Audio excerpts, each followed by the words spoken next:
Now to some promising signs out of Asia as the U.S. looks for ways to slow the spread of the coronavirus and avoid the crisis Italy is now facing. South Korea, which saw its first confirmed case the same day as the United States, now appears to be flattening the curve after an initial spike. TJ Holmes is here with more on how they are doing it. Good morning, TJ. Good morning, and this should be encouraging news for all of us to see a country like South Korea seem to be coming out of this thing after 2 months. Something they're doing is working, so we should be doing that. Well, we aren't.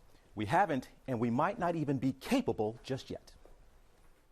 As coronavirus spreads across the West, new signs of hope in Asia, and in particular South Korea, where there's been a dramatic turnaround. The number of infections skyrocketed there from dozens to thousands in early March. But now, they're reporting the lowest number of new cases, just 64 in a single day, since their peak weeks ago. And they didn't lock down entire cities. Experts say swift action from the very beginning was key. That included social distancing, contact tracing, widespread testing, and they were prepared. They made sure they had enough ventilators, they had enough personal protective equipment, made sure masks were being produced and mass produced. So all those things, that's the full set of epidemic strategies they implemented very quickly. Both South Korea and the U.S. reported their first case of COVID-19 on the same day, January 20th. But South Korea then did something the U.S. has not, implemented a system to electronically track people and the disease. South Korea used different types of tracking measures to figure out where people were moving, whether they were violating social distancing measures. So, for instance, if they are supposed to be staying at home and instead they're out on the street or using public transportation, they were able to figure that out fairly quickly.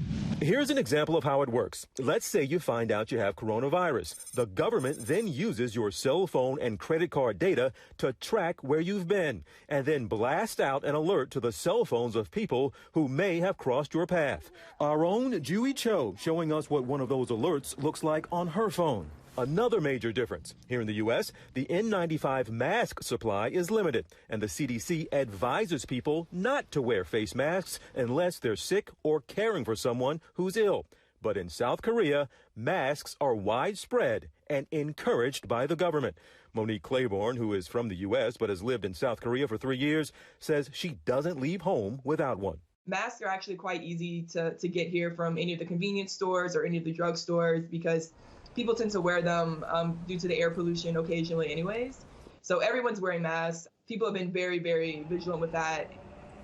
And back to this idea of testing. They will tell you guys, doctors, that testing is key. Here they're telling us not everybody needs to run out and get a test. In South Korea, widespread testing, because what does that tell you?